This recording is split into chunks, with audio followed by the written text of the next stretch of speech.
남편은 19살 어린 여대생을 밖에서 몰래 만나고 저는 20년 동안 시어머니 병수발을 들었습니다.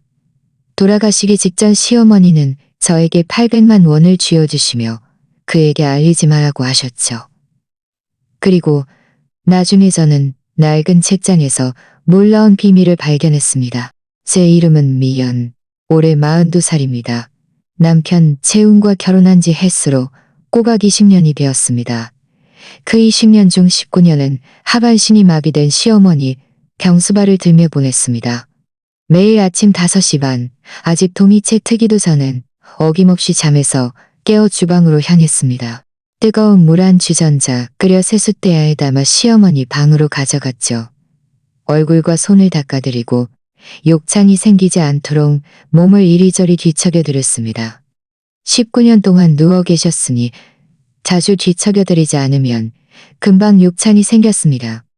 시어머니는 말도 몸도 움직일 수 없으셨지만 오직 눈만은 깜빡일 수 있었습니다. 제가 몸을 뒤척여드릴 때마다 저를 빤히 바라보셨는데 6시 반이 되면 서둘러 아침 식사를 준비해야 했습니다. 시어머니는 이가 좋지 않으셔서 죽을 푹 끓이고 계란찜을 만들어 드렸습니다. 재훈 씨는 출근해서 먹을 도시락 반찬이 필요했기에 저는 쪽파전을 몇 장 부치고 김치와 함께 내놓았습니다. 7시 전가 먼저 시어머니께 죽을 먹여드렸습니다. 시어머니는 입을 천천히 벌리셔서 한참이 걸리셔서 한참이나 걸렸습니다. 시어머니는 입을 천천히 걸리셔서 한참이나 걸렸습니다. 시어머니를 다 먹여드리고 나면 제 죽은 이미 차갑게 식어 있었습니다. 때로는 제가 시어머니를 다 먹여드리기도 전에 문을 쾅 닫고 나가는 일도 허다했습니다. 저는 이미 익숙해져 있었습니다. 지난 20년간 그는 집안일에 단 한 번도 신경 쓴 적이 없었습니다. 마치 저와 시어머니가 그가 고용한 가정부라도 되는 양, 그는 그저 생활비만 되는 역할만 했을 뿐이었습니다. 낮에는 더욱 바빴습니다. 시어머니 기저귀를 갈아드리고 목욕시켜드리고 빨래를 하고 집안 청소를 하고 장을 보고 밥을 해야 했습니다. 점심에는 부드러운 면 요리를 해드렸고 저녁에는 소화가 잘 되는 여러 가지 반찬을 만들어 드려야 했습니다. 때로는 시어머니가 변비로 고생하시면 제가 직접 손으로 견을 파내 드려야 했습니다. 그 비참한 기분은 평생 잊을 수 없을 것입니다. 이웃김 아주머니는 그의 침한 기분은 평생 잊을 수 없을 것입니다. 이웃씨가 같다고 했습니다. 재훈씨가 밖에서는 멀쩡한 사람처럼 보이지만 아마 저를 공짜 가정부로 생각할 것이라고 했지만 이 가정이 유지되는 한 좀 힘들고 지쳐도 괜찮다고 스스로를 다독였습니다. 밤이 되면 재훈 씨는 점점 늦게 들어왔습니다. 전에는 10시 전에는 귀가했지만 요즘은 11시, 12시를 넘기기 일쑤였고 때로는 새벽에야 돌아오기도 했습니다. 그가 돌아올 때마다 몸에서는 늘 술 냄새가 진동했고 때로는 담배 냄새도 섞여 있었습니다. 어디 갔었냐고 물으면 그는 짜증 섞인 목소리로 거래쳐 사람들과 식사하고 사업 얘기했다고 말할 뿐 더 이상 아무 말도 하지 않았습니다. 자정이 다 되어서야 현관문 잠금장치가 딸깍 소리를 냈습니다. 재훈 씨는 들어오자마자 서류 가방을 소파에 던져놓고는 침실로 향했습니다. 제가 시어머니 방 정리를 마치고 나왔을 때 마침 그와 마주쳤습니다. 저는 물었습니다.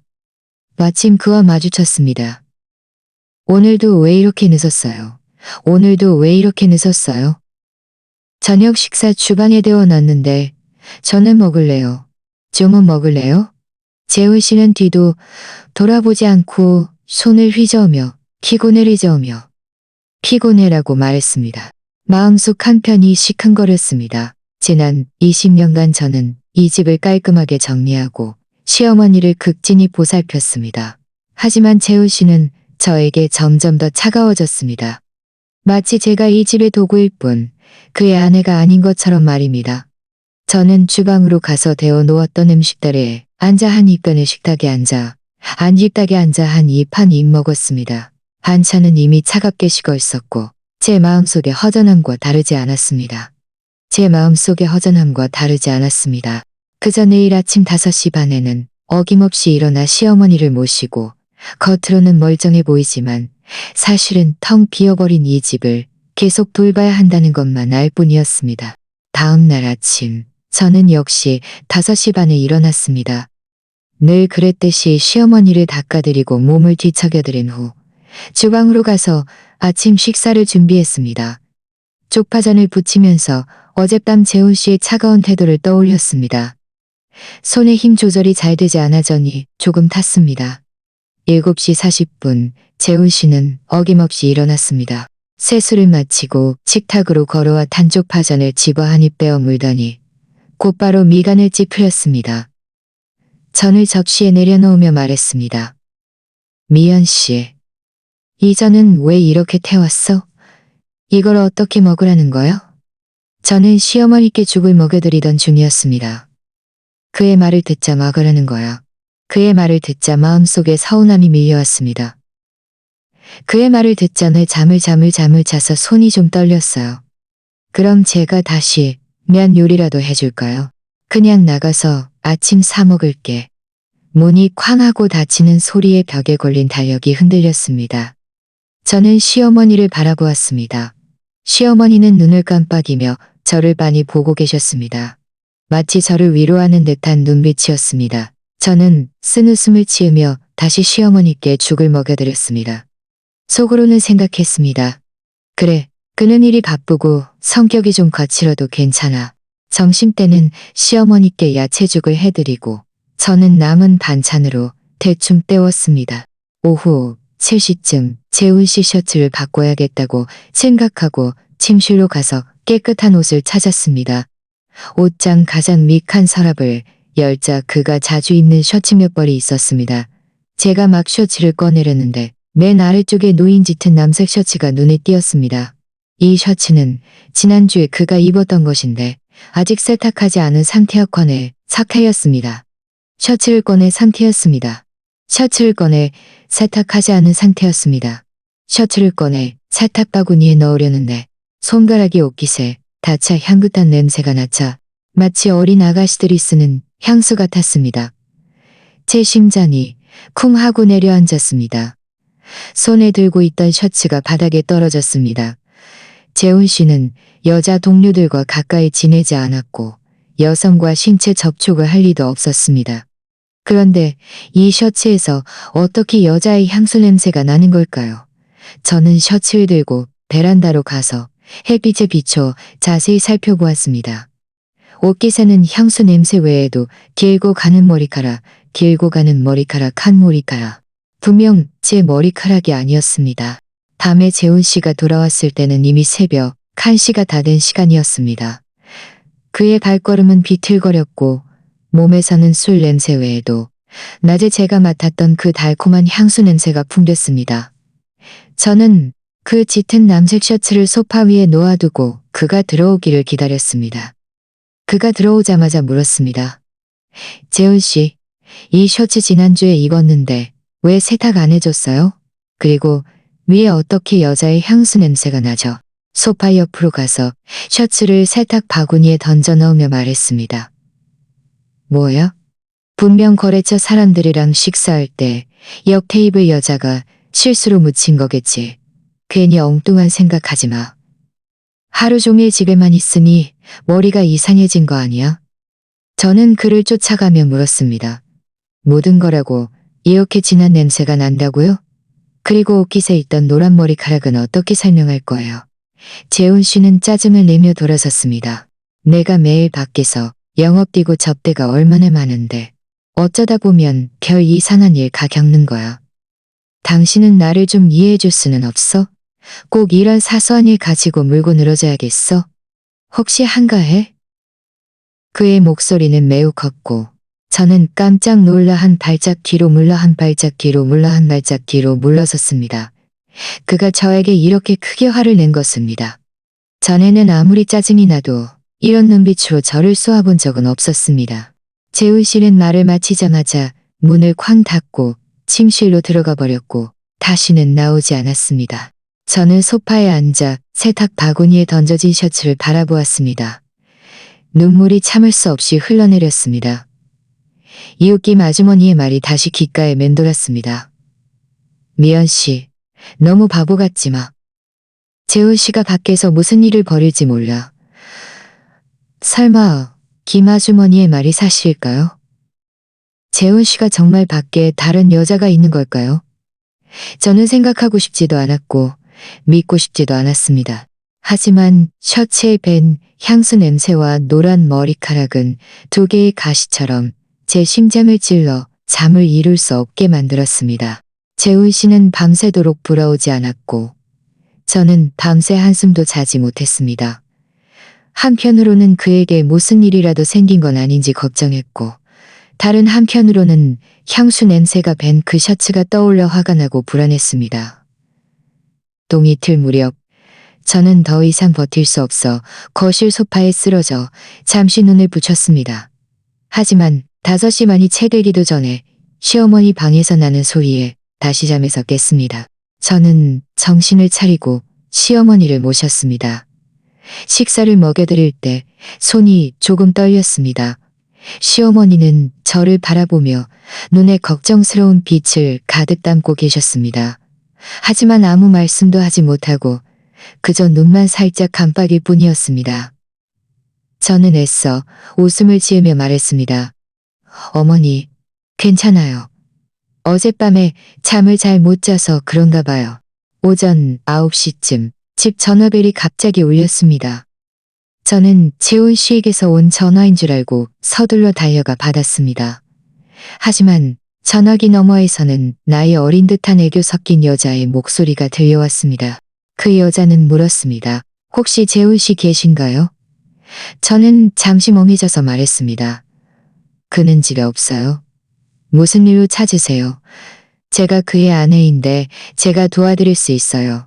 전화기 너머는 몇 초간 침묵하더니 저를 온몸에 소름 돋게 하는 말이 들려왔습니다. 목소리가 떨렸습니다. 목소리가 떨렸습니다.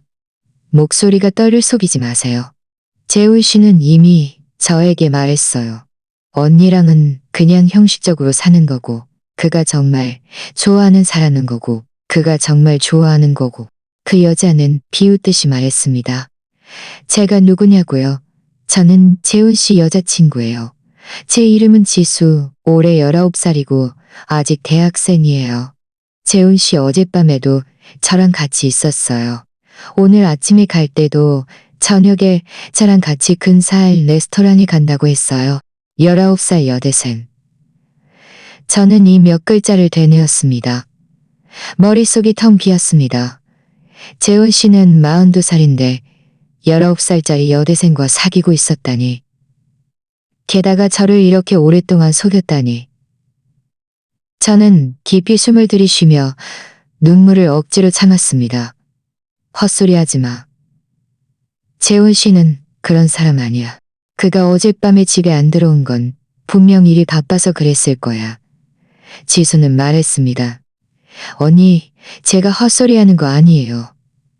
재훈 씨는 저랑 같이 찍은 사진도 많아요. 휴대폰에도 제 사진이 있고 지갑에도 제 신분증 사본이 들어있어요. 아, 맞다. 그가 어제 입었던 회색 정장 재킷은 제가 골라준 거예요.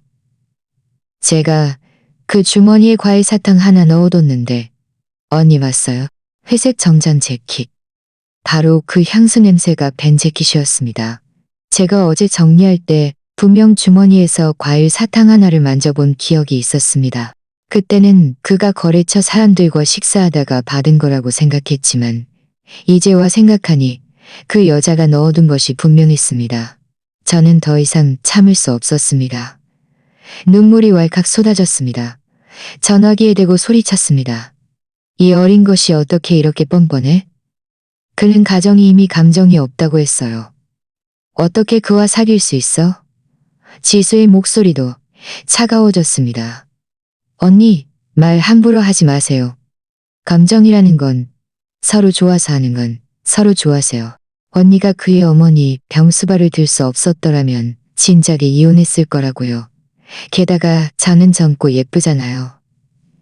재훈 씨가 저를 좋아하는 게 뭐가 잘못이에요? 저는 분해서 온몸이 떨렸습니다. 다시 욕을 하려는데 전화기 너머에서 갑자기 재훈 씨의 목소리가 들려왔습니다. 마치 지수와 전화기를 뺏으려는 듯 했습니다. 지수, 헛소리하지 말고 전화 이리 줘. 이어서 재훈 씨의 목소리가 들려왔습니다. 미연 씨, 걔 말 듣지 마. 걔가 나를 쫓아다니는 거야. 나는 걔랑 아무것도 아니야. 저는 그의 목소리를 듣자 오히려 조금 침착해졌습니다. 재훈 씨, 지금 어디야? 당장 집으로 돌아와. 우리 얘기 좀 제대로 하자. 재훈 씨는 잠시 망설이더니 말했습니다. 나 지금 바빠. 돌아가서 얘기하자. 어린애랑 시시콜콜하게 싸우지 말고 우리 엄마한테도 말하지 마. 괜히 걱정하실라. 괜히 걱정하실라. 저는 비웃듯이 말했습니다. 걱정? 당신이 다른 여자랑 놀아날 때는 나와. 어머니를 당장 끌어와야 해. 안 그러면 당신 회사로 찾아갈 거야. 안 그러면 당신 회사로 찾아갈 거야. 얼마나 울었을까. 등 뒤에서 누군가 저를 토닥이는 느낌이 들었습니다. 뒤돌아보니 휠체어에 앉아있는 시어머니였습니다. 제가 어젯밤에 휠체어를 방으로 돌려놓는 것을 잊어버렸던 것입니다. 시어머니는 움직일 수 있는 한쪽 손으로 천천히 휠체어에 몸을 옮겨 앉아 제 옆으로 와 계셨습니다. 시어머니를 방으로 모시며 제 옆으로 와 계셨습니다. 제 어머니는 저를 바라보며 눈에 안타까움이 가득했습니다. 움직일 수 있는 손으로 식탁 위에 놓인 종이를 식탁 위에 놓인 종이라. 하지만 시어머니는 고개를 저으셨습니다. 그리고는 손가락으로 문을 가리켰다가 저를 가리키셨습니다. 마치 재훈 씨가 돌아오면 그와 확실히 얘기하라고 하시는 것 같았습니다. 저는 시어머니가 비록 말을 할 수는 없으시지만 속으로는 모든 것을 꿰뚫어 보고 계시다는 것을 알았습니다. 그는 진작에 재훈 씨가 뭔가 이상하다는 것을 눈치채고 계셨던 것입니다. 오후 3시쯤 재훈 씨가 드디어 돌아왔습니다. 그는 문을 열고 들어서자마자 소파에 앉아 팔짱을 낀 채 자신을 노려보고 있는 저를 발견하고는 얼굴이 순식간에 하얗게 질렸습니다. 그는 서류 가방을 현관에 던져놓고는 신발을 갈아 신은 손까지 떨었습니다. 입으로는 애써 침착한 척 말했습니다. 왜 이렇게 앉아서 아무 말도 안 해? 엄마는. 식사는 그의 말을 무시하고 그를 똑바로 노려보았습니다. 단소리하지 마. 그 지수라는 여자랑 무시하고 그를 똑바로 노려보았습니다. 그 지수라는 여자랑 무슨이다. 그 지수라는 여자랑 무슨이다. 그 여자가 벌써 집에 전화까지 했는데 언제까지 숨길 작정이야. 오늘 제대로 얘기 안 하면 집에 있을 생각도 하지 마. 그는 저에게 밀려 한 발짝 뒤로 물러섰지만 오히려 목소리는 더 커졌습니다. 내가 몇 번이나 말했어? 걔가 나를 쫓아다니는 거라고. 어린애가 매일 내 뒤를 졸졸 따라다니는데 내가 무슨 수로 막아? 어제도 걔가 억지로 나를 끌고 쇼핑을 갔고 밤에는 몸이 안 좋다고 해서 내가 걔를 혼자 내버려 둘 수는 없잖아. 어쩔 수 없었다고? 저는 어이가 없어 웃음이 나왔습니다. 온몸이 부들부들 떨렸습니다. 걔가 쇼핑 가자고 하면 가고 걔가 몸이 안 좋으면 밤새도록 옆에 있어줬다고? 재훈 씨, 나를 바보로 알아. 걔가 당신 휴대폰에 자기 사진이 있고 지갑에 자기 신분증 사본이 있다고 했어. 당신 휴대폰이랑 지갑 나한테 보여줄 수 있어? 그의 얼굴은 순식간에 붉게 달아올랐습니다. 손은 매일 나갈 때 지갑을 들갈아 올랐습니다. 손은 옷자락을 꽉 쥐고 아무 말도 하지 못했습니다. 내 휴대폰은 어제 배터리가 없어서 꺼졌고 지갑은 회사에 두고 와서 꺼졌고 그런데 오늘은 왜 하필 안 가져왔어? 혹시 안에 있는 물건을 내가 볼까봐. 바로 그때 시어머니 방문이 끼익 하고 열렸습니다. 뒤돌아보니 시어머니가 휠체어에 앉아 직접 방에서 나오셨습니다. 분명 방 안에서 저희의 말다툼을 들으셨을 것입니다. 표정은 없으셨지만 눈은 재훈 씨를 빤히 노려보고 있었습니다. 그 눈빛 속에는 실망감과 약간의 분노가 서려 있었습니다. 재훈 씨는 시어머니를 보자마자 구세주라도 만난 듯 허둥지둥 다가갔습니다. 방으로 모셔다 드릴게요. 하지만 그의 손이 휠체어 팔걸이에 닿자마자 시어머니는 움직일 수 있는 손으로 그의 손을 3개 때렸습니다. 그 한 대는 정말 힘이 실려 있었습니다. 재훈 씨의 손이 붉게 변했습니다. 그는 그 자리에 얼어붙어 믿을 수 없다는 표정을 지었습니다. 어머니, 화내지 마세요였습니다. 어머니, 화내지 마세요고 평소에는 손을 들어 올리는 것조차 힘들어 하셨습니다. 그런데 오늘 이렇게 큰 힘을 내다니. 그런데 오늘 이렇게 큰 힘을 이렇게 큰 힘들어 하셨습니다. 시어머니는 저를 보지 않으셨습니다. 여전히 재훈 씨를 노려보며 눈을 깜빡이셨습니다. 그리고는 천천히 움직일 수 있는 손을 들어 저를 가리켰다가 재훈 씨를 가리켰습니다. 이어서 힘껏 고개를 저으셨습니다. 그는 단번에 이해했습니다. 그는 재훈 씨가 잘못했다고 저의 말을 대신 풀어주고 계셨던 것입니다. 재훈 씨의 말 대신 풀어주고 계셨던 것입니다. 재훈 씨의 얼굴은 더욱 창백해졌고 목소리도 부드러워졌습니다. 목소리도 부드러워졌습니다. 기침할 때마다 가슴이 들썩거렸습니다. 저는 서둘러 시어머니의 등을 쓸어들이며 재훈 씨에게 말했습니다. 봐요. 당신 엄마가 당신 때문에 화가 나서 저러잖아. 당신이 조금이라도 양심이 있다면 더 이상 거짓말하지 말고 나에게 잘못을 길어. 그는 옆에 서서 어쩔 줄 몰라 했습니다. 괴로워하는 시어머니의 모습을 보자 눈가가 약간 붉어졌지만 입으로는 여전히 고집을 꺾지 않았습니다. 시어머니는 한참을 기침하다 겨우 멈추셨습니다. 숨을 헐떡이며 움직일 수 있는 손으로 제 손을 꽉 잡았습니다. 너무나 세게 잡으셔서 마치 제게 힘을 불어넣어 주려는 듯 했습니다.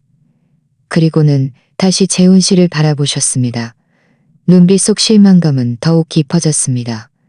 천천히 눈을 감으셨습니다. 마치 더 이상 그를 보고 싶지 않다는 듯이 말입니다.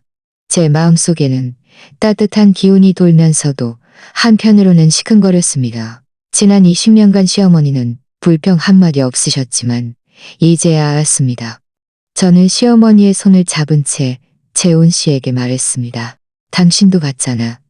어머니도 당신이 거짓말하는 걸 다 알고 계셔. 오늘 나는 당신과 더 이상 싸우지 않을 거야. 당신 스스로 잘 생각해봐. 정말 제대로 살고 싶은지. 만약 당신이 그 지수라는 여자와 계속 관계를 이어갈 생각이라면 우리는 이혼할 거야. 우리는 이혼할 거야. 말을 마치고 저는 시어머니를 방으로 모시고 갔습니다. 재훈 씨 혼자 거실에 남겨둔 채 문을 닫았습니다.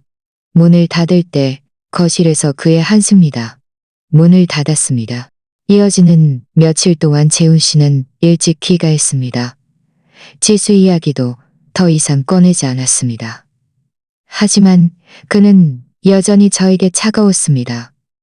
식사할 때는 고개를 숙이고 밥만 먹거나 회사 이야기만 할 뿐 그날의 말다툼에 대해서는 입을 다물었습니다. 저는 그가 속으로는 잘못을 인정하지 않고 단지 일을 크게 만들고 싶지 않아서 시간을 끌고 있다는 것을 알았습니다. 하지만 저도 더 이상 캐묻지 않았습니다. 그날 시어머니의 반응은 너무나 뜻밖이었으니까요.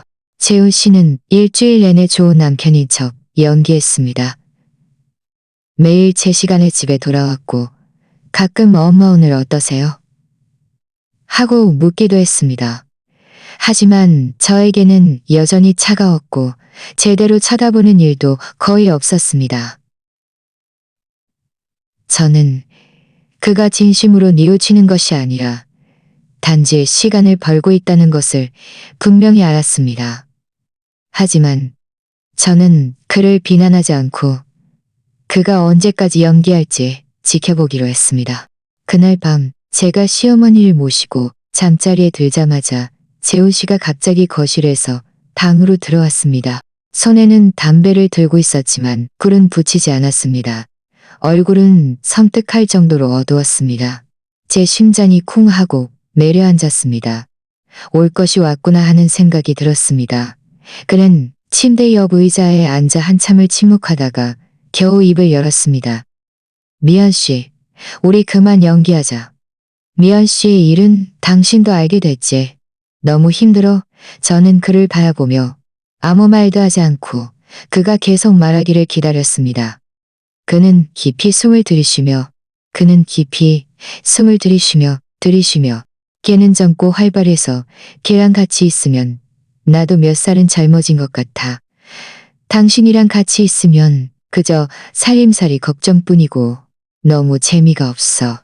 재미가 없다고? 저는 마침내 참지 못하고 입을 열었습니다. 목소리가 떨렸습니다. 재훈 씨, 우리가 결혼한 지 20년이야.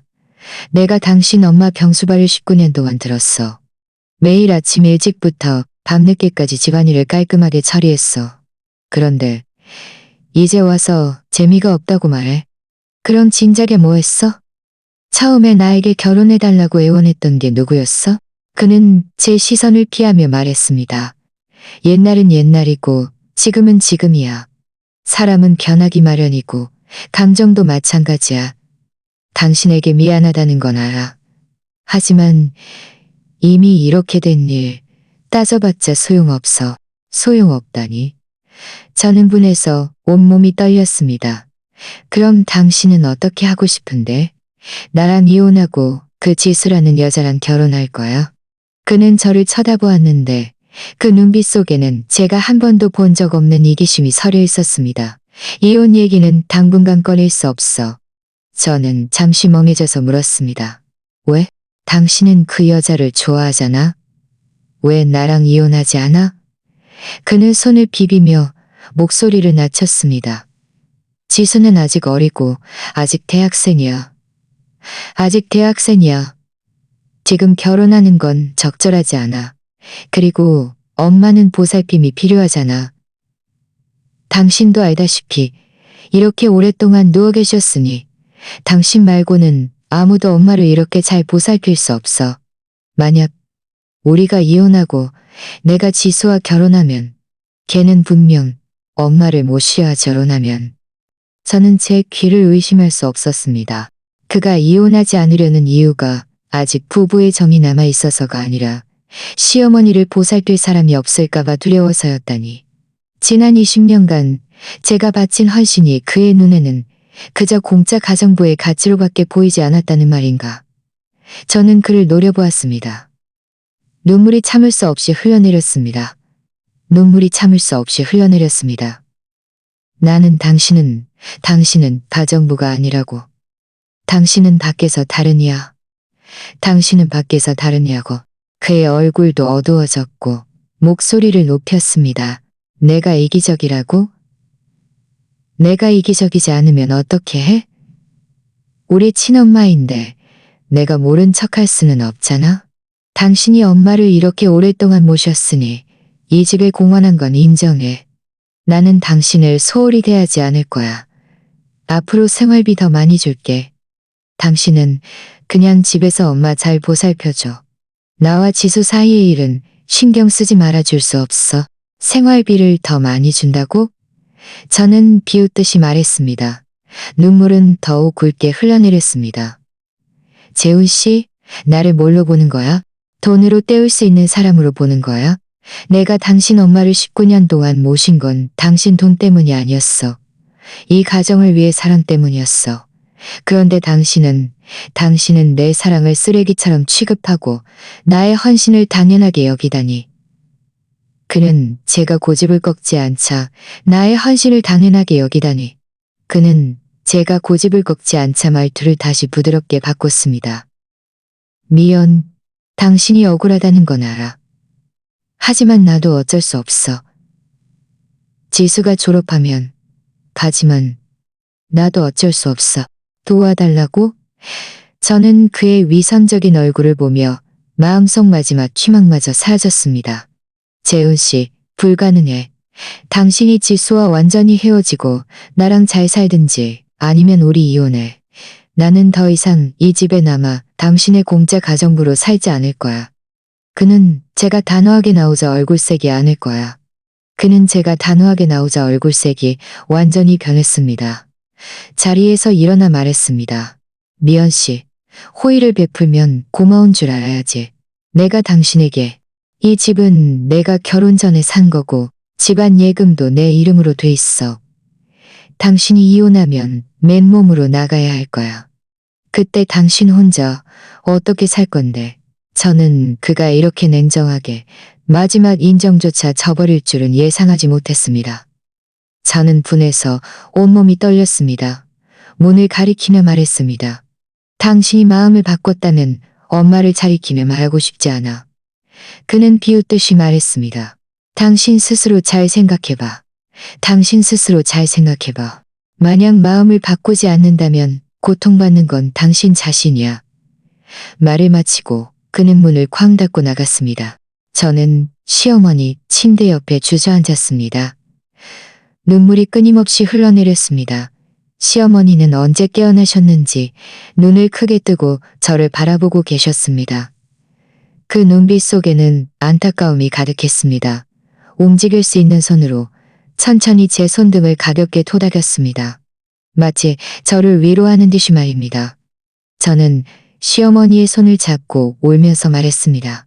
어머니, 보세요. 제가 어머니를 19년 동안 모셨는데 그 사람은 이렇게 냉정하다니. 시어머니는 눈을 깜빡이셨습니다. 눈가에서도 눈물이 흘러내렸습니다. 그는 천천히 손을 들어 침대 협탁 서랍을 가리켰다가 다시 저를 가리켰습니다. 다시 저를 가리켰습니다. 마치 서랍 안에 무엇이 있는지 보라고 하시는 것 같았습니다. 저는 잠시 멍해져서 시어머니가 무슨 뜻인지 알 수 없었지만 그래도 눈물을 닦고 침대 협탁 서랍을 열었습니다. 저는 의아하게 시어머니를 바라보았습니다. 하지만 시어머니는 고개를 저으셨습니다. 그리고는 다시 서랍의 바닥을 가리키셨습니다. 그제야 저는 서랍 바닥이 움직인다는 것을 발견했습니다. 제가 바닥을 들어 올리자 그 안에는 작은 철제 상자가 숨겨져 있었습니다. 저는 그 철제 상자를 꺼냈습니다. 손에 묵직한 무게감이 느껴졌습니다. 상자는 낡았고 위에는 작은 구리 자물쇠가 달려 있었습니다. 자물쇠는 녹이 슬어 꽤 오래된 듯 보였습니다. 저는 뒤돌아 시어머니를 바라보았습니다. 시어머니는 제 손에 들린 상자를 빤히 바라보며 눈을 깜빡이셨습니다. 마치 열어보라는 듯이 말입니다. 하지만 저는 서랍을 아무리 뒤져도 열쇠를 찾을 수 없었습니다.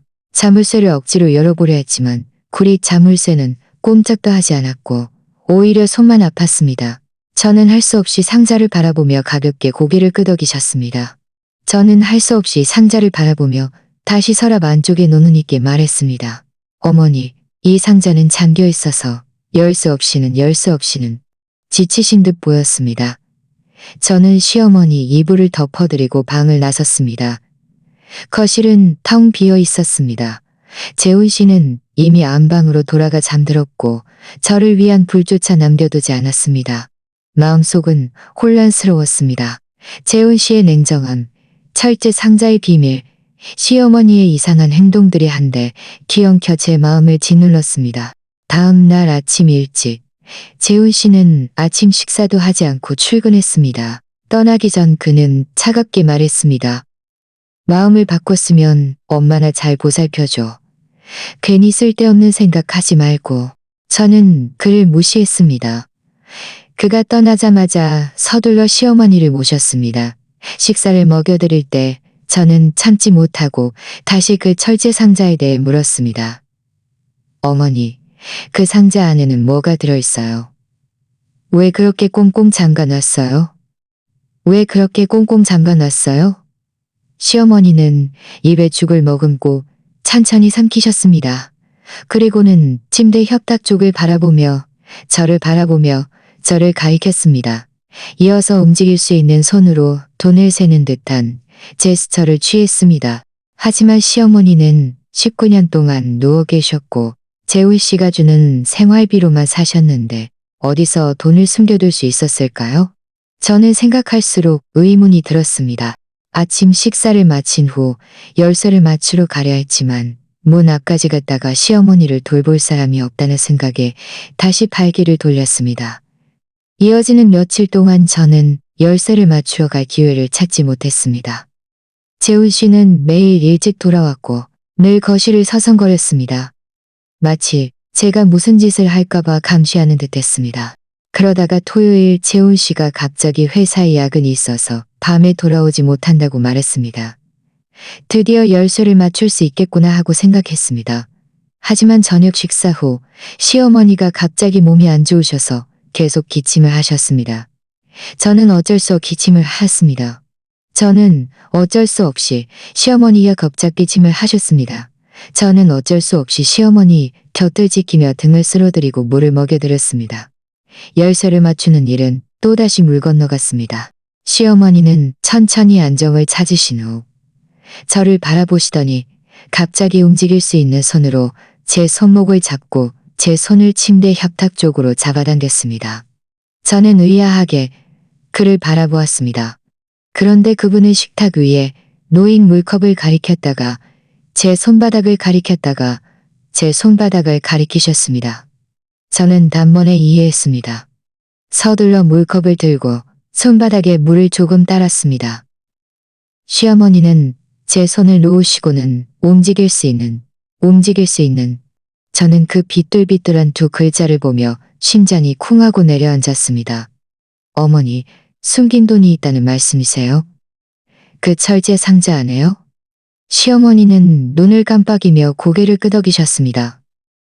그리고는 다시 물을 찍어 숨긴 돈 뒤에 그에게 알리지 말라는 새 글자를 쓰셨습니다. 그리고는 새 글자를 쓰셨습니다. 말하는 글자를 채다 쓰기도 저는 글자를 첼이 빠져 아래로 축 늘어졌습니다. 저는 서둘러 그의 손에 힘이 빠져 아래로 축 늘어졌습니다. 시어머니는 저를 바라보며 눈에 안도감을 가득 감으셨습니다. 천천히 눈을 감으셨습니다. 저는 식탁 위에 채다 쓰지 못한 글자들을 보며 마음이 따뜻해지면서도 시큰거렸습니다. 시어머니는 진작에 재훈 씨를 믿을 수 없다는 것을 아셨고 저를 위해 미리 대비책을 마련해 두셨던 것입니다. 하지만 왜 진작에 저에게 말씀해뒀고 저에게 말씀해 주시지 않았을까요? 이 철제 상자 안에는 도대체 얼마나 많은 비밀이 숨겨져 안에는 지금은 상자를 열 때가 아니라는 것을 알았습니다. 적어도 재훈 씨가 더 이상 저를 감시하지 않을 때까지, 적어도 시어머니가 숨겨둔 이 돈이 무엇에 쓰일 것인지 분명히 알게 될 때까지 말입니다. 하지만 시어머니의 몸이 이렇게 빨리 허물어질 줄은 예상하지 못했습니다. 일요일 아침 제가 시어머니를 깨우러 갔을 때 그분은 얼굴이 창백하고 숨소리가 매우 미약했습니다. 저는 너무 놀라 재훈 씨에게 전화를 걸었지만 그의 전화는 계속 연결되지 않았습니다. 재훈 씨의 전화가 연결되지 않자 저는 발을 동동 굴렀습니다. 시어머니의 미약한 숨소리를 들으며 더 이상 기다릴 수 없다는 생각에 서둘러 휴대폰을 들고 119에 전화했습니다. 전화 속 간호사는 침착하게 기다려달라고 하며 구급차가 10분 안에 도착할 것이라고 말했습니다. 저는 전화를 끊으며 시어머니 방으로 달려가 그의 손을 꽉 잡았습니다. 고모니, 조금만 더 견뎌주세요. 조금만 더 견뎌주세요. 어머니, 조금만 더 견뎌주세요. 병원이 강으로 달려주세요. 조금만 더 견뎌주세요. 병원에 가면 분명 나을 수 있을 거예요. 마치 저를 안심시키려는 듯이 말입니다. 제 눈물이 그의 손등에 떨어졌습니다. 그는 떨리는 손으로 제 눈물을 닦아주려 했지만 반쯤 들어 올리다 힘이 빠져 아래로 축 늘어졌습니다. 구급차는 매우 빨리 도착했습니다. 의료진은 시어머니를 들것에 싣고 병원으로 향했습니다. 저는 침대 난간을 붙잡고 내내 병원까지 따라갔습니다. 응급실에 도착하자 의사들은 서둘러 시어머니를 검진했습니다. 저는 닭복도에서 왔다 갔다 했습니다. 손에는 휴대폰을 꽉 쥐고 몇 분마다 재훈 씨에게 전화를 걸었지만 매번 지금 거신 전화는 통화 중이 아니오니 잠시 후 다시 걸어주십시오라는 안내 메시지만 들려왔습니다. 오전 11시가 넘어서야 재훈 씨의 전화가 드디어 연결되었습니다. 저는 전화를 받자마자 소리쳤습니다. 재훈 씨, 엄마가 위독해. 지금 서울종합병원이야. 당장 와. 전화리 너머에서는 그의 몽롱한 목소리와 여자의 웃음소리가 들려왔습니다. 그는 짜증 섞인 목소리로 말했습니다. 뭐가 위독하다는 거야? 엄마는 원래 괜찮았잖아. 나 어제 거래처 사람이랑 새벽까지 술 마셔서 지금 아직 못 일어났어. 술 마셨다고? 저는 분해서 온몸이 떨렸습니다. 재훈 씨, 그분은 당신 친엄마야. 그분은 지금 응급실에서 사투를 벌이고 있는데 당신은 아직도 여자랑 놀아나고 있어. 당신은 양심도 없어? 그는 제 욕설에 조금 정신이 들었는지 목소리에 드디어 당황한 기색이 역력했습니다. 정말 위독해? 나 당장 갈게. 걱정하지 마. 저는 복도에서 거의 1시간을 기다렸습니다. 재훈 씨가 허둥지둥 달려왔습니다. 몸에서는 여전히 그 익숙한 달콤한 향수 냄새가 풍겼습니다. 그는 저를 보자마자 물었습니다. 어떻게 됐어? 의사 선생님은 뭐라고 하셔? 저는 그를 무시하고 응급실 문 쪽으로 돌아섰습니다. 마침 그때 의사가 나왔습니다. 마스크를 벗으며 말했습니다. 마스크를 벗으며 말했습니다. 마스크를 벗으며 말했습니다. 재훈 씨는 서둘러 앞으로 나섰습니다. 저희는 최선을 다. 저희 어머니는 어떠세요? 의사는 한숨을 쉬며 말했습니다. 들어가셔서 마지막 인사를 나누십시오. 너무 오래 계시지 마십시오. 오래 버티지 못하실 겁니다. 마지막 인사. 이 네 글자가 망치처럼 제 심장을 때렸습니다. 저는 다리가 풀려 쓰러질 뻔했습니다. 재훈 씨도 그 자리에 얼어붙어 얼굴이 창백해졌습니다. 입으로는 어떻게 이럴 수가. 어제까지만 해도 괜찮았는데. 하고 중얼거렸습니다. 저희는 의사를 따라 병실로 들어갔습니다. 시어머니는 병상에 누워 계셨습니다. 몸에는 호스가 꽂혀 있었고 숨소리는 거의 들리지 않을 정도로 미약했습니다. 저는 침대 옆으로 가서 그의 손을 잡고 흐느끼며 말했습니다. 어머니, 제가 재훈 씨랑 같이 왔어요. 저희 좀 보세요. 시어머니는 천천히 눈동자를 움직이셨습니다. 저를 보자 눈빛이 밝아졌습니다. 다시 재훈 씨를 보자 눈빛이 순식간에 어두워졌습니다. 심지어 살짝 미간을 찌푸리셨습니다. 재훈 씨는 무슨 말을 하려 했지만 입만 벌릴 뿐 소리는 내지 못했습니다. 바로 그때 시어머니가 갑자기 제 손을 힘껏 잡았습니다. 움직일 수 있는 손으로 천천히 베개 밑으로 손을 뻗어 한참을 더듬더니 은행 카드 한 장을 꺼냈습니다. 그는 은행 카드를 제 손에 쥐어주며 손가락으로 제 손을 꽉 잡았습니다. 입술을 움직여온 힘을 다해 몇 글자를 힘겹게 짜냈습니다. 그에게 알리지 마라. 저는 서둘러 고개를 끄덕이고 은행 카드를 손에 꽉 쥐었습니다. 눈물이 카드를 손에 꽉 쥐었습니다. 눈물이 카드 위로 떨어졌습니다. 어머니, 알겠어요. 제가 그에게 알리지 않을게요. 안심하세요. 제가 그에게 알리지 않을게요. 안심하세요. 시어머니는 저를 바라보며 안도한 듯 보였습니다. 옆에서 심전도 모니터가 길고 낮은 소리를 냈습니다. 귀를 찢는 듯한 소리였습니다. 의사가 다가와 확인하더니 저희에게 말했습니다. 편안하게 보내드리십시오.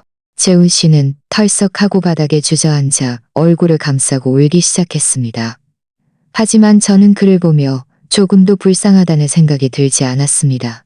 그가 좀 더 일찍 왔더라면, 그가 평소에 시어머니에게 좀 더 신경을 썼더라면 어쩌면 이런 결과는 아니었을지도 모릅니다.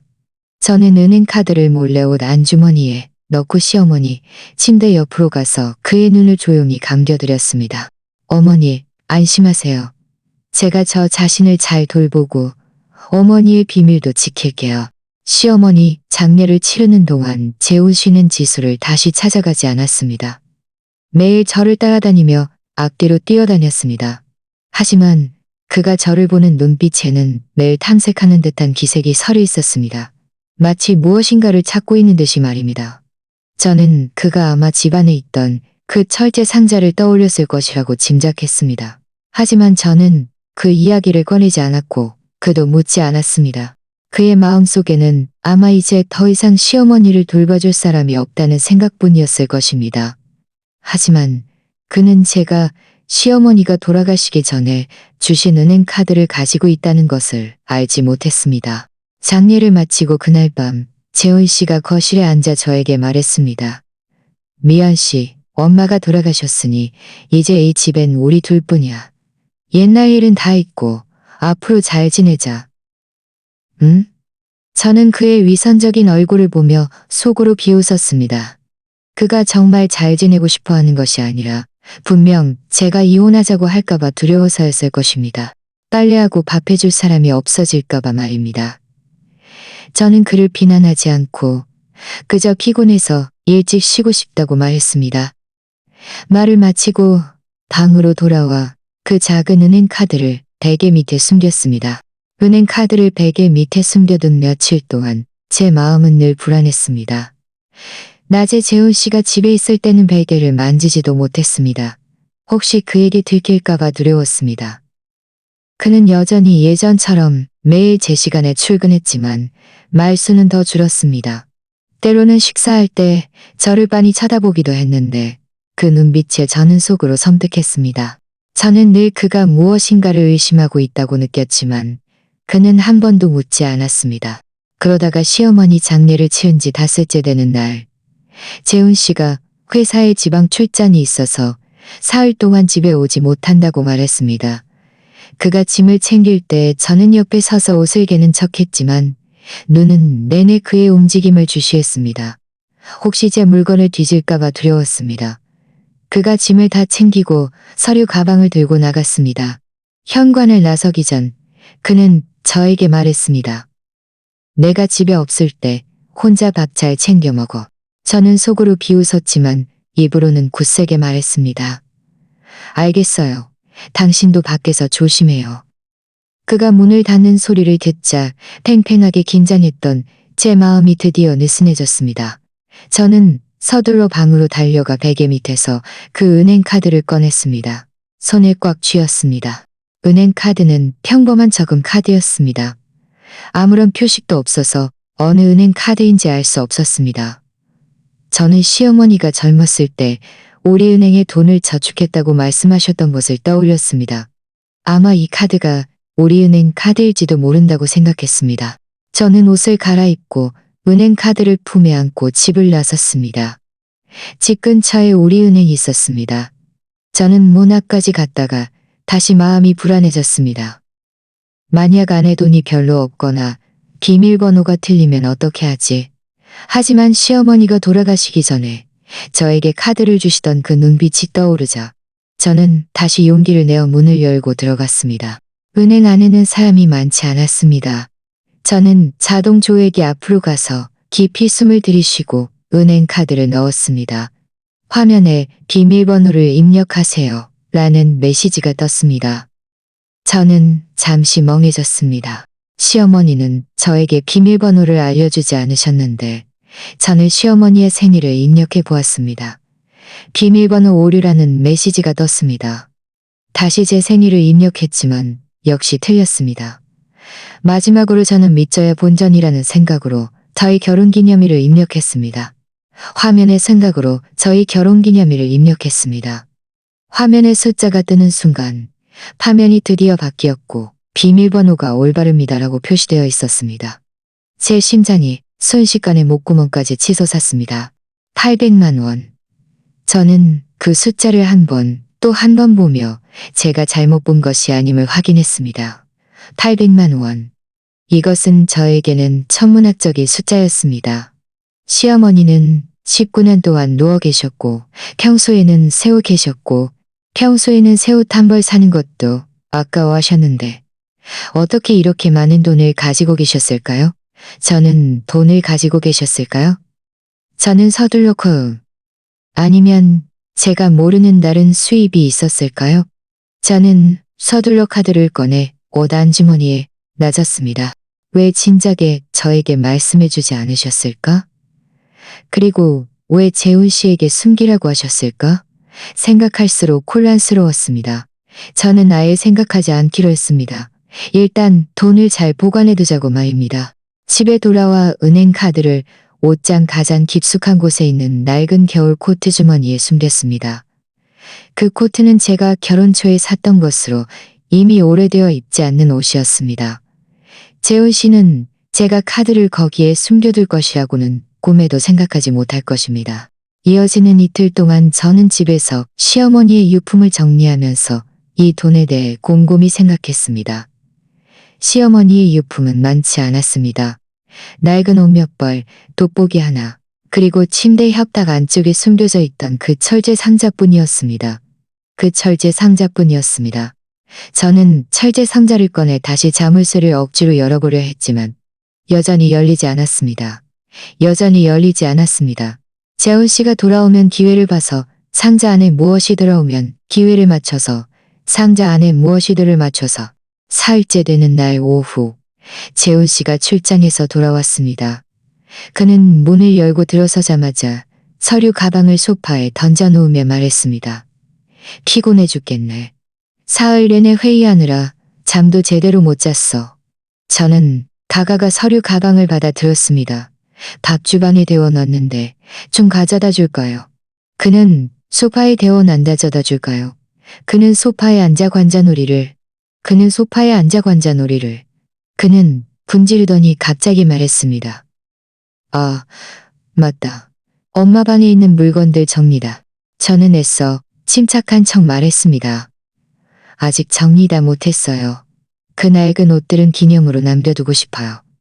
그래도 엄마가 입으셨던 건데. 그는 미간을 찌푸리며 말했습니다. 그런 걸 왜 남겨둬? 다 낡아서 입지도 못하는데. 그냥 버려. 저는 대꾸하지 않고 주방으로 가서 밥을 가져왔습니다. 밥을 그의 앞에 무엇이 들어있는지도 알고 있을지도 몰라. 어쩌면 안에 무엇이 들어있는지도. 하지만 마음속으로는 생각했습니다. 시어머니가 숨겨둔 그 800만 원이 이 철제 상자와 관련이 있을까? 밤에 잠자리에 누워 재훈 씨의 코 고는 소리를 들으며 저는 잠이 오지 않았습니다. 저는 몰래 휴대폰을 꺼내 열쇠 맞춤 정보를 검색했습니다. 집 근처에 열쇠 가게가 있었습니다. 매일 아침 그가 출근한 틈을 타서 열쇠를 맞춰서 그 철제 상자를 열어 안에 어떤 비밀이 숨겨져 있는지 확인해야겠다고 생각했습니다. 다음 날 아침 재훈 씨는 평소처럼 7시가 넘어서 일어났습니다. 저는 이미 아침 식사를 준비해 두었고 그가 식사를 마치고 서류 가방을 들고 나가는 것을 지켜보았습니다. 아래층에서 그의 차 시동 거는 소리가 들리자마자 저는 서둘러 옷장에서 그 철제 상자를 꺼내 품에 안고 집 근처 열쇠 가게로 달려갔습니다. 열쇠 가게 주인은 쉰대 할아버지였습니다. 제가 숨을 헐떡이며 쉰대 할아버지였습니다. 제가 숨을 헐떡이며 뛰어오자 아가씨 그렇게 급하게 뛰어오는 걸 보니 이 열쇠 잃어버려서 급하게 필요한가 보네. 감사합니다. 할아버지는 철제 상자를 받아들고 위에 달린 고리 자물쇠를 보더니 말했습니다. 이 자물쇠가 좀 오래돼서 맞추려면 시간이 좀 걸릴 거야. 20분 정도 기다려야 할 거야. 저는 가게 앞에서 왔다 갔다 했습니다. 마음속으로는 계속 불안했습니다. 혹시 재훈 씨가 갑자기 돌아올까봐 두려웠습니다. 다행히 20분은 금방 지나갔습니다. 할아버지는 맞춰진 열쇠를 저에게, 할아버지는 맞춰진 열쇠를 저에게 건네며 딸깍 소리와 함께 구리 자물쇠가 정말 열렸습니다. 제 심장이 벅차올랐습니다. 돈을 지불하고 철제 상자를 품에 안고 집으로 달려갔습니다.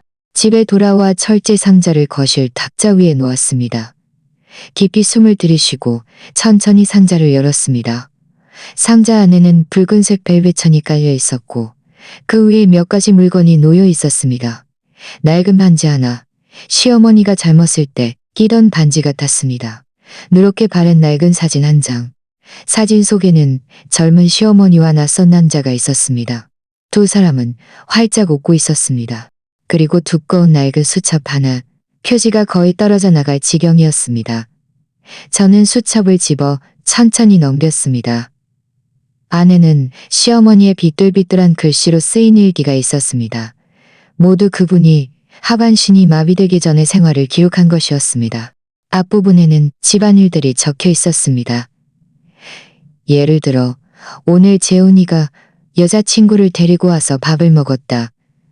그 아가씨는 참 예쁘고 싹싹하더라라든가. 미연이가 임신했다. 잘 보살펴줘야지 같은 내용이었습니다. 이런 글들을 보니 제 눈가가 시큰거렸습니다. 그때 시어머니는 참으로 인정 많고 사리 분별 밝은 어른이셨습니다. 하지만 페이지를 넘기다 보니 내용이 바뀌어 있었습니다. 어느 페이지에는 이렇게 쓰여 있었습니다. 재훈이가 몰래 내 돈 5천만 원을 가져갔다. 친구와 사업을 한다고 했다. 무슨 사업이냐고 물었지만 말해주지 않았다. 이 아이는 왜 이렇게 속을 썩일까? 또 다른 페이지에는 이렇게 쓰여 있었습니다. 미연이가 딸을 낳았는데, 재훈이는 딸을 낳았는데, 재훈이는 알을 낳았는데, 나는 그에게 헛된 생각하지 말라고 딸도 친자식이라고 설득했지만 그는 나에게 화를 냈다. 저는 계속해서 페이지를 넘겼습니다. 뒷부분의 내용은 점점 더 저를 경악하게 만들었습니다. 어느 페이지에는 이렇게 쓰여 있었습니다.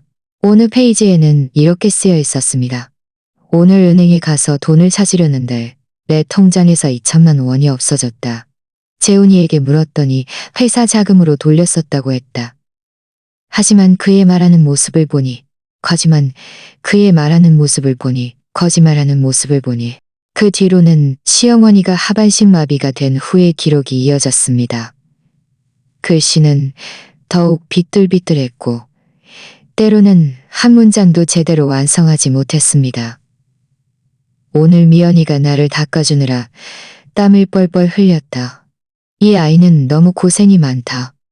재훈이는 점점 늦게 들어오고 몸에서는 낯선 향수 냄새가 난다.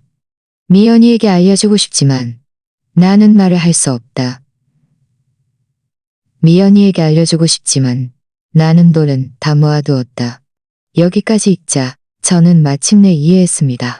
시어머니는 진작에 재훈 씨가 믿을 만한 사람이 아니라는 것을 아셨던 것입니다.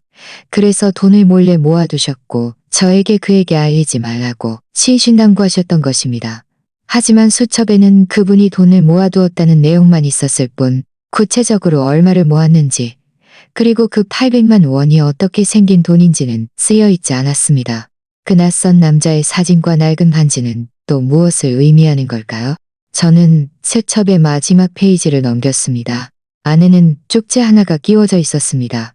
쪽지에는 책장 3번째 칸이라고 쓰여 있었습니다. 저는 잠시 멍해졌습니다. 서둘러 시어머니 방에 있는 낡은 책장 앞으로 달려갔습니다. 그 책장은 시어머니가 하반신 마비가 되기 전부터 있던 것으로 그분이 예전에 보시던 책들로 가득했습니다. 지난 수년간 한 번도 건드린 적이 없었습니다. 저는 책장 문을 열고 3번째 칸을 젖히자 그 안에는 자물쇠가 달린 나무 상자가 숨겨져 있었습니다. 안에는 두꺼운 낡은 책 몇 권이 놓여 있었습니다. 이 나무 상자는 이전에 보았던 철제 상자보다 조금 더 컸습니다. 위에 달린 자물쇠는 황동색이었고 훨씬 정교해 보였습니다. 저는 맞춰온 열쇠로 열어보려 했지만 열쇠는 전혀 들어가지 않았습니다. 이것은 다른 자물쇠였습니다. 다시 열쇠를 맞춰야 했습니다. 저는 나무 상자를 꺼내 손에 들어 목게를 재보았습니다. 묵직했습니다. 안에는 분명 많은 물건이 들어있을 것입니다. 그리고는 철제 상자 안의 물건들을 원래대로 침대 협탁 안쪽에 돌려놓았습니다. 재훈 씨가 제가 이 물건들을 건드린 것을 알면 안 되니까요. 제가 막 정리를 마쳤을 때 현관에서 열쇠로 문을 여는 소리가 들렸습니다. 재훈 씨가 예상보다 일찍 돌아온 것이었습니다. 저는 서둘러 옷장 문을 닫고 옷을 정리하는 척했습니다. 재훈 씨가 들어와 제가 옷을 정리하는 것을 보더니 물었습니다. 옷은 왜 정리해? 저는 심장이 쿵 하고 내려앉았지만 서둘러 말했습니다. 날씨가 추워질 것 같아서요. 겨울에 입을 때 냄새 날까 봐요.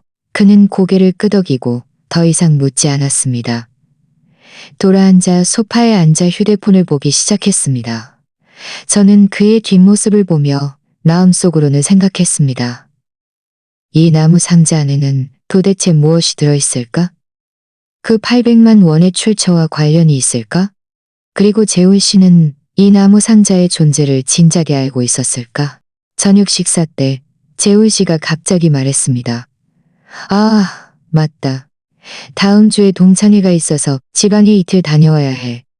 당신은 집에서 집 잘 봐줘. 제 마음속에는 기쁨이 샘솟았습니다. 그가 동창회에 가는 틈을 타서 나무 상자 열쇠를 맞춰서 안에 어떤 비밀이 숨겨져 있는지 확인할 수 있겠다고 생각했습니다. 저는 아무렇지도 않은 척 말했습니다. 알겠어요. 밖에서 조심해요. 그는 콧방귀를 뀌고 계속 고개를 숙이고 밥을 먹었습니다. 더 이상 아무 말도 하지 않았습니다. 저는 그를 보며 마음속으로는 점점 더 확고해졌습니다. 재훈 씨가 저에게 이렇게 냉정하게 대하는데 저는 더 이상 예전처럼 바보같이 당하고만 있을 수는 없었습니다. 저는 저 자신을 위해 계획을 세워야 했습니다. 드디어 재훈 씨가 동창회에 가는 날이 되었습니다. 그는 아침 일찍부터 깔끔하게 차려입고 떠나기 전 거울을 보며 머리를 빗었습니다. 그 모습은 동창회에 가는 사람이라기보다는 무슨 중요한 사람이라도 만나러 가는 것 같았습니다. 저는 속으로 비웃었지만 겉으로는 걱정하는 척 말했습니다. 운전 조심해서 가고 도착하면 문자 보내줘. 그는 콧방귀를 뀌고 더 이상 말없이 돌아섰습니다. 문이 닫히는 순간 저는 즉시 옷장 낡은 겨울 코트 주머니에서 그 나무 상자를 꺼내 품에 안고 열쇠 가게로 달려갔습니다. 여전히 지난번 그 할아버지였습니다. 제가 오는 것을 보고 웃으며 말했습니다. 아가씨, 또 열쇠 맞추러 왔네? 이번엔 무슨 자물쇠야? 저는 나무 상자를 건네며 말했습니다. 할아버지, 이것도 열쇠 좀 맞춰주세요. 최대한 빨리요. 할아버지는 상자를 받아들고 위에 달린 황동색 자물쇠를 보더니 말했습니다.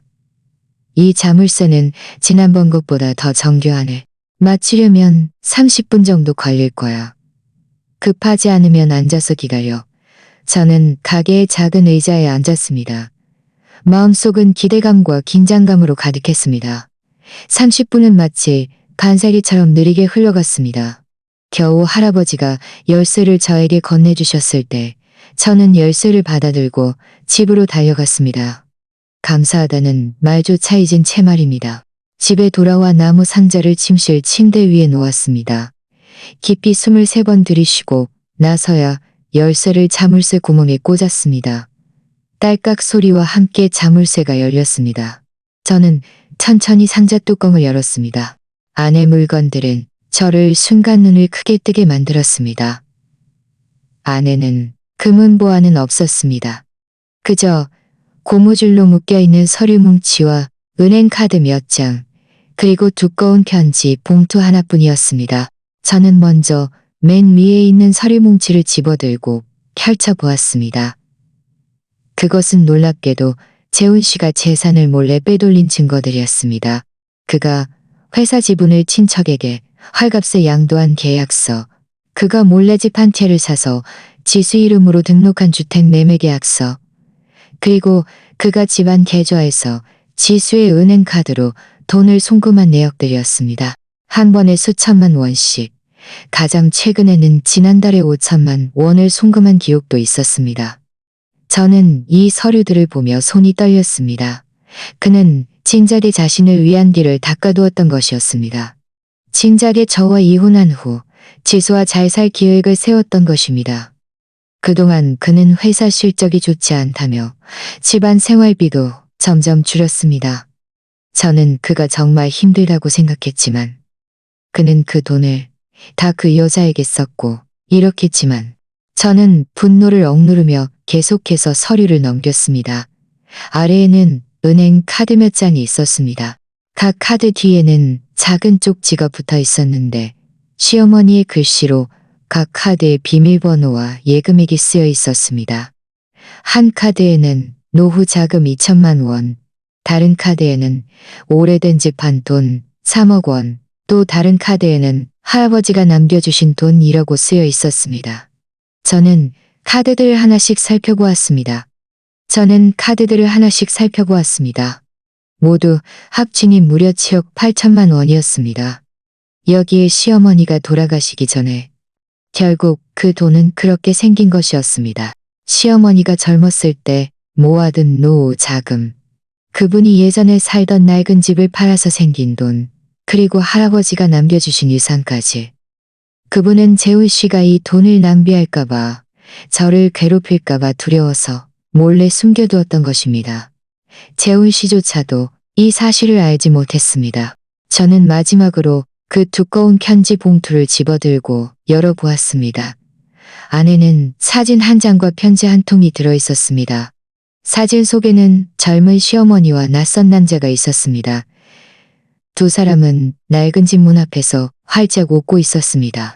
저는 문득 철제 상자 안에 있던 낡은 사진이 떠올랐습니다. 사진 속 남자는 분명 같은 사람이었습니다. 저는 그 편지를 펼쳤습니다. 시어머니가 저에게 쓴 편지였습니다. 삐뚤삐뚤한 글씨였지만 매우 정성스럽게 쓴 것이 느껴졌습니다. 미연아, 네가 이 편지를 볼 때쯤이면 엄마는 아마 이 세상에 없을 거야. 사진 속 남자는 네 시아주버님인데 엄마의 젊은 시절 친구였단다. 그때 집안의 반대만 없었더라면 엄마는 그와 함께 했을 거야. 나중에 네 아빠와 결혼해서 재훈이를 낳았지. 행복하게 살 수 있을 거라고 생각했는데 재훈이는 어릴 때부터 이기적이었고 커서는 더 인정머리 없게 변했단다. 엄마는 네가 나를 이렇게 오랫동안 모시면서 얼마나 많은 서러움을 겪었는지 알아. 재훈이가 밖에서 다른 여자를 만나고 있다는 것도 알고 있었어. 이 돈은 엄마의 평생 저축액이란다. 네가 가지고 있어. 재훈이에게 알리지 마. 그가 너와 이혼하자고 하거나 너를 괴롭히려고 하면 이 돈으로 너 자신을 지켜. 잘 살아. 예전처럼 바보같이 당하고만 있지 마. 재훈이를 제대로 가르치지 못해서 네가 이렇게 많은 고생을 했구나. 여기까지 읽자 저는 더 이상 참을 수 없었습니다. 눈물이 끊임없이 흘러내렸습니다. 시어머니는 속으로 모든 것을 알고 계셨고 늘 저를 안타깝게 여기셨으며 늘 저를 위해 계획을 세우고 계셨던 것입니다. 19년 동안 하반신 마비로 말도 못하고 움직이지도 못하셨지만 그분은 모든 사랑과 보호를 이 나무 상자 안에 숨겨두었던 것입니다. 저는 서류, 은행 카드, 편지를 모두 조심스럽게 나무 상자 안에 다시 넣고 자물쇠를 잠갔습니다. 그리고는 옷장 낡은 겨울 코트 주머니에 다시 숨겼습니다.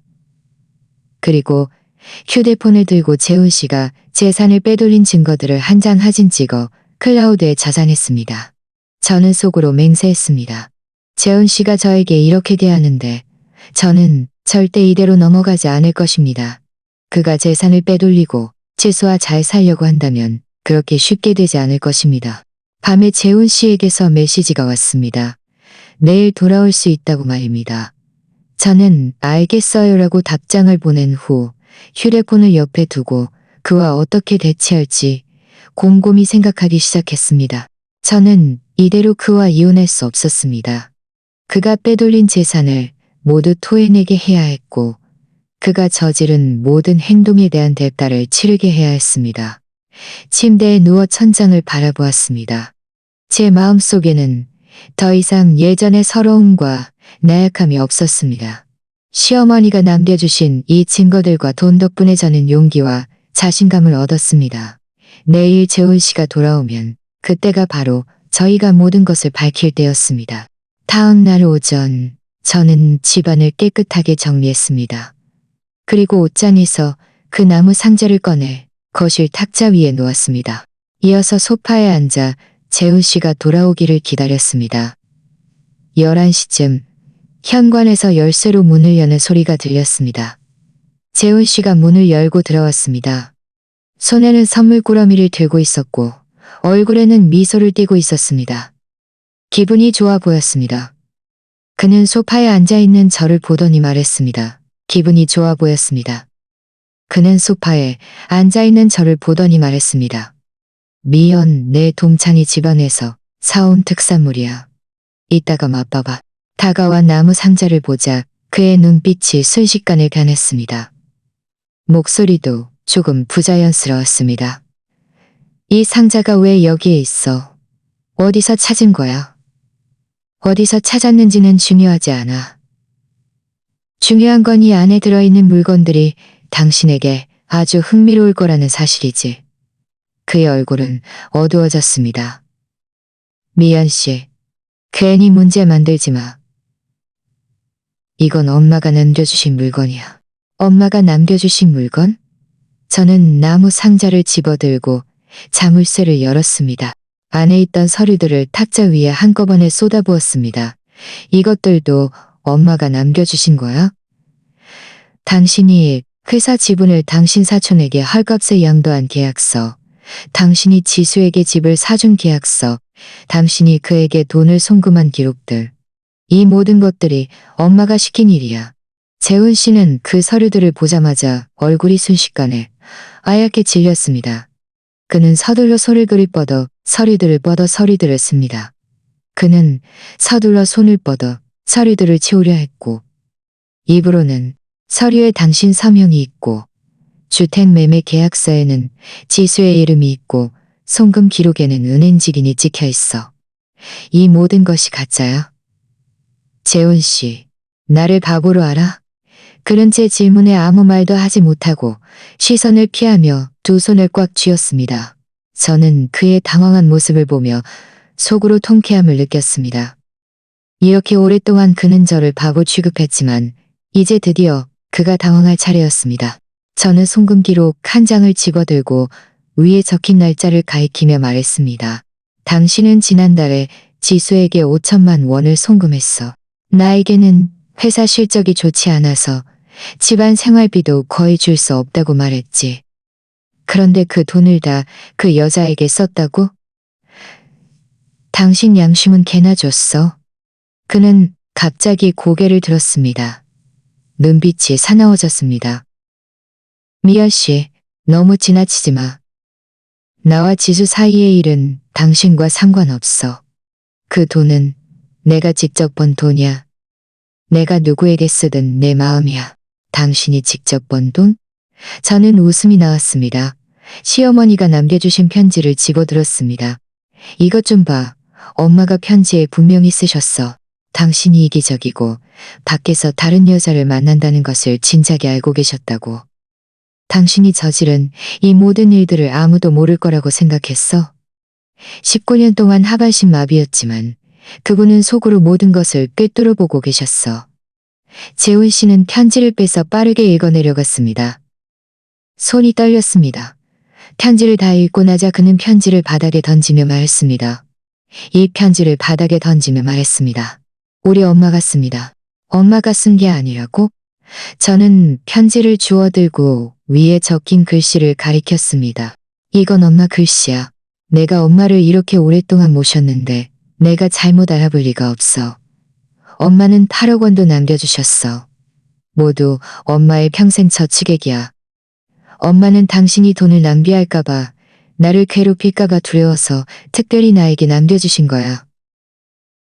나를 지키라고 말이야. 재훈 씨, 당신은 당신 친엄마조차 당신을 믿지 않아. 당신은 얼마나 실패한 인간인가. 8억 원? 그의 눈이 순식간에 번쩍였습니다. 저를 노려보며 물었습니다. 돈이 어디 있어? 우리 엄마 돈인데 왜 당신에게 줘? 그건 우리 장씨 집안 돈이야. 나에게 와야 해. 그의 탐욕스러운 얼굴을 보자 제 마음속 마지막 희망마저 사라졌습니다. 저는 자리에서 일어나 그를 보며 말했습니다. 재훈 씨, 당신은 자격 없어. 이 돈은 나에게 주신 거야. 당신과 상관없어. 당신이 몰래 빼돌린 재산, 그리고 지수에게 사준 집 모두 나에게 토해내야 해. 안 그러면 나는 이 증거들을 들고 법원에 가서 당신을 고소할 거야. 그때 당신은 재산을 돌려줘야 할 뿐만 아니라 명예도 실추될 거야. 그의 얼굴은 잿빛이 되었습니다. 저를 가리키며 말했습니다. 미연 씨, 당신 감히? 당신이 나를 고소하면 나도 당신과 이혼해서 당신을 맨몸으로 내쫓을 거야. 이혼? 맨몸으로 쫓겨날 사람은 당신이야. 저는 휴대폰을 꺼내 클라우드에 저장된 증거 사진들을 보여주었습니다. 이 증거들은 이미 백업해놨어. 내 휴대폰뿐만 아니라 내 친구에게도 저장돼 있어. 당신이 일을 크게 만들고 싶지 않다면 순순히 빼돌린 재산을 돌려주고 지수와 완전히 헤어져. 그리고 나랑 이혼해. 그는 제 휴대폰 속 사진들을 보고 탁자 위의 서리들을 보더니 자신이 더 이상 할 수 있는 것이 없다는 것을 알았습니다. 순식간에 소파에 주저앉아 머리카락을 쥐어뜯으며 어떻게 이럴 수가, 어떻게 이럴 수가 하고 중얼거렸습니다. 어떻게 이럴 수가 하고 중얼거렸습니다. 저는 그의 비참한 모습을 보며 속으로 통쾌함을 느꼈습니다. 이렇게 오랫동안 겪었던 서러움, 이렇게 오랫동안 참았던 고통이 드디어 오늘 결실을 맺은 것입니다. 내 말대로 하든지 아니면 법원에서 만나든지 당신이 선택해. 말을 마치고 저는 돌아섰습니다. 그를 거실에 혼자 남겨둔 채 방으로 돌아왔습니다. 문을 닫을 때 그의 한숨 소리가 들렸지만 저는 조금도 안쓰럽지 않았습니다. 이 모든 것은 그가 마땅히 받아야 할 때가였습니다. 오후에 거실에서 그가 전화하는 소리가 들렸습니다. 사촌 동생과 싸우는 것 같기도 했고 지수에게 무언가를 말하는 것 같기도 했습니다. 저는 그를 신경 쓰지 않고 컴퓨터를 켜서 이혼 관련 법률 지식을 찾아보았습니다. 그리고 변호사 친구에게 연락해서 증거들을 보내주고 어떻게 처리해야 할지 조언을 구했습니다. 친구는 곧바로 답변을 보내왔습니다. 이 증거들이 매우 충분해서 재훈 씨가 빼돌린 재산을 모두 돌려받을 수 있을 뿐만 아니라 이혼 시 재산을 거의 분할받지 못하거나 아예 받지 못하게 할 수도 있다고 말했습니다. 친구의 말을 듣자 저는 더욱 자신감을 얻었습니다. 저녁 식사 때 재훈 씨가 제 맞은편에 앉았습니다. 얼굴은 매우 안 좋았고 젓가락도 거의 들지 않았습니다. 한참을 망설이다가 겨우 입을 열었습니다. 미연, 나 지수랑 완전히 헤어졌어. 빼돌린 재산도 다 돌려받을 거야. 집도 당신에게 줄게. 나를 고소하지 않을 수 없을까? 나 아직 회사에서 일하고 싶어. 명예실추되고 싶지 않아. 저는 그를 보며 말했습니다. 좋아. 하지만 당신은 사흘 안에 모든 일을 처리해야 해. 꼭 당신은 사흘 안에 모든 일을 처리해야 해. 꼭 당해할게. 꼭 당신과 이혼 서류를 제출해야 해. 만약 당신이 꼼수를 부리려 한다면 나는 여전히 당신을 고소할 거야. 저는 더 이상 그와 말하지 않고 식사를 마친 후 방으로 돌아왔습니다. 침대에 누워 시어머니가 돌아가시기 전의 모습, 그분이 저에게 은행 카드를 주시던 눈빛을 떠올렸습니다. 마음속에는 따뜻한 기운이 돌았습니다. 어머니, 안심하세요. 저는 더 이상 서러움을 겪지 않을 거예요. 잘 살아서 어머니의 기대를 저버리지 않을게요. 이어지는 사흘 동안 재훈 씨는 사람이 변한 듯 했습니다. 매일 아침 일찍 나가고 밤늦게 들어왔습니다. 얼굴은 날마다 더 안 좋아졌습니다. 저는 진행 상황을 묻지 않고 매일 제 시간에 밥을 하고 할 일을 했습니다. 하지만 속으로는 그가 분명 그 엉망진창인 일들 때문에 골머리를 앓고 있을 것이라고 짐작했습니다. 첫째 날 밤, 그가 돌아왔을 때 눈은 퉁퉁 부어 있었고 몸에서는 약간의 술 냄새가 났습니다. 그는 소파에 앉아 한참을 침묵하다가 말했습니다. 사촌 동생이란 얘기했어. 지분은 돌려주기로 했는데 나에게 위로금으로 1,000만 원을 달래. 저는 고개를 들지 않고 저녁 식사를 치우면서 말했습니다. 그건 당신 일이야. 당신이 알아서 해결해. 그가 처음에 몰래 지분을 양도했을 때 지금 대가를 치르는 것도 당연한 일이지. 둘째 날 밤 그는 더 늦게 돌아왔습니다. 문을 열고 들어올 때 옷에는 립스틱 자국이 묻어 있었고 누군가와 다툰 듯 보였습니다. 그는 소파에 털썩 주저앉아 욕설을 퍼부었습니다. 그 지수라는 여자 정말 끝없는 구덩이야. 내가 헤어지자고 했더니 위자료로 1억 원을 달라고 하네. 안 주면 회사에 가서 소란 피우겠다고 협박했어. 저는 하던 일을 멈추고 그의 비참한 모습을 바라보았습니다. 당신이 처음에 그 여자에게 돈을 쓸 때 오늘 같은 날이 올 거라고는 생각하지 않았어? 그 여자가 당신과 사귄 건 원래 당신 돈 때문이었어.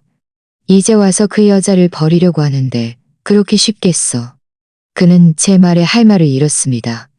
탁자를 힘껏 발로 차며 진자기를 건드리지 말았어야 했는데 하고 욕했습니다.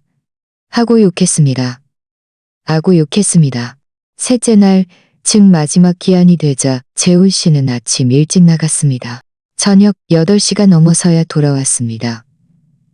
그는 서류 뭉치를 들고 제 앞에 와서 서류들을 탁자 위에 놓았습니다. 지분은 이미 돌려받았고 집도 지수랑 얘기 잘 됐어. 내가 3천만 원을 주고 그 여자는 집 소유권을 다시 이전해 주기로 했어. 이게 소유권을 다시 이전해 주기로 했어. 확인해봐. 저는 서류들을 전해 말했습니다. 저는 서류들을 집어들고 자세히 살펴보았습니다. 지분량도 계약서와 부동산 소유권 이전, 서류 모두 문제가 오자세히 살펴보았습니다. 그는 고개를 끄덕이고 아무 말도 하지 않았습니다. 돌아앉아 손님 방으로 들어갔습니다. 이 사흘 동안 그는 손님 방에서 잠을 잤습니다. 저희 사이에는 이미 부부의 모습이 남아있지 않았습니다. 다음 날 아침 저희는 함께 구청으로 가서 이혼 서류를 제출했습니다. 담당 직원이 저희에게 다시 생각해 볼 것인지 물었을 때 재훈 씨는 뒤도 돌아보지 않고 생각할 필요 없어요. 빨리 처리해 주세요. 라고 말했습니다. 저는 그의 조급한 모습을 보며 속으로 안도했습니다. 다행히 제가 그의 진짜 모습을 일찍 알아차렸지. 그렇지 않았다면 계속해서 서러움을 겪었을 것입니다. 이혼 서류를 받는 순간 제 마음은 너무나 가벼웠습니다. 마치 천근만근의 짐을 내려놓은 듯했습니다. 구청을 나서자 재훈 씨가 저에게 말했습니다. 나 오늘 바로 나갈게. 집안 물건들은 최대한 빨리 가져갈게. 저는 고개를 끄덕였습니다. 그래, 빨리 가져가. 말을 마치고 저는 돌아섰습니다. 그래, 빨리 가져가. 재훈 씨가 나간 후 저는 집안을 깨끗하게 청소했습니다. 그의 물건들은 모두 포장해서 현관에 놓아두고 그가 직접 가져가게 했습니다. 그리고 시어머니가 남겨주신 8억 원을 두 부분으로 나누었습니다. 한 부분은 정기예금으로 넣어두고 다른 부분은 집을 수리하는 데 사용했습니다. 저는 이 집을 다시 꾸미고 싶었습니다. 제가 좋아하는 모습으로 새로운 삶을 시작하고 싶었습니다. 한 달쯤 지났을 때 저는 거리에서 재훈 씨의 전 직장 동료인 김 씨를 우연히 만났습니다.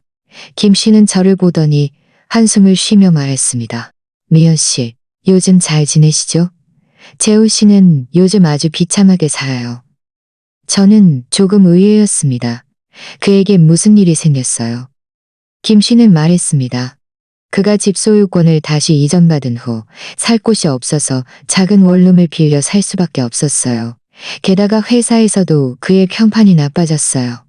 전에 지수라는 여자가 정말 회사에 와서 소란을 피웠거든요. 그가 감정을 가지고 사기치고 돈을 뜯어냈다고 말했죠. 사장님도 그에게 불만이 많아서 요즘 그를 후방 부서로 발령냈고 월급도 절반으로 줄었어요. 빚도 많이 졌다고 들었어요. 사는 게 아주 힘들대요. 저는 김 씨의 말을 들으며 아무런 감정의 동요도 느끼지 못했습니다. 이 모든 것은 그가 마땅히 받아야 할 업보였습니다. 그가 처음에 자신의 쾌락을 위해 저와 시어머니를 무시했는데 지금 이런 비참한 처지가 된 것은 자업자득이었습니다. 몇 달이 더 지났습니다. 저는 집을 새로 단장했습니다. 새 소파, 새 커튼, 벽에는 제가 새로 산 그림들이 걸려 있었습니다. 온 집안이 아늑하고 밝아 보였습니다. 저는 꽃집에서 점원으로 일하게 되었습니다. 매일 신선한 꽃들과 함께 지내니 기분이 매우 좋았습니다. 때로는 시어머니가 떠올랐습니다. 그분이 돌아가시기 전에 저에게 은행 카드를 주시던 모습, 편지에 쓰셨던 그 말들이 떠올랐습니다. 저는 시어머니 묘지에 가서 그분께 말을 건넸습니다. 지금 제가 잘 지내고 있다고 걱정하지 마시라고 말입니다. 한 번은 꽃집에서 지수를 만났습니다. 그녀는 예전보다 훨씬 초췌해 보였습니다. 옷도 예전처럼 화려하지 않았습니다. 그녀는 저를 보고 잠시 멍해지더니 서둘러 돌아섰습니다. 저는 그녀의 뒷모습을 보며 아무런 감정도 느끼지 못했습니다. 그녀가 처음에 다른 사람의 가정을 파괴했는데 지금 잘 살지 못하는 것도 그녀 스스로 선택한 일이었습니다. 지금의 저는 더 이상 예전처럼 가정과 시어머니에게만 매달리던 나약한 여자가 아니었습니다. 저는 저만의 집이 있고 저만의 직업이 있으며 시어머니가 남겨주신 돈과 사랑도 있습니다. 저는 매일 충실하고 행복하게 살고 있습니다. 더 이상 다른 사람의 눈치를 볼 필요도 없고 더 이상 서러움을 겪을 필요도 없습니다. 저는 마침내 깨달았습니다. 여자는 언제 어떤 상황에서든 자기 자신을 잃어서는 안 된다는 것을요. 좋지 않은 결혼을 만났더라도 떠날 용기가 있어야 하고 새로운 삶을 시작할 용기가 있어야 하고 저 자신도 저버리지 않고 저 자신도 저버리지 않고 저 자신도 저버리지 않고 저 자신도 저버리지 않고 잘 살아야 합니다. 예전처럼 바보같이 당하고만 있지 말아야 합니다. 그 좋지 않았던 과거는 마치 한 줄기 바람처럼 이미 사라졌습니다. 저의 미래에는 아직 많은 아름다운 일들이 기다리고 있습니다. 오늘 이야기가 마음에 드셨다면 좋아요와 구독 부탁드립니다. 어떤 유형의 이야기가 더 보고 싶으신가요? 댓글로 여러분의 생각을 공유해 주세요. 저희는 계속해서 멋진 이야기를 제공해 드리겠습니다.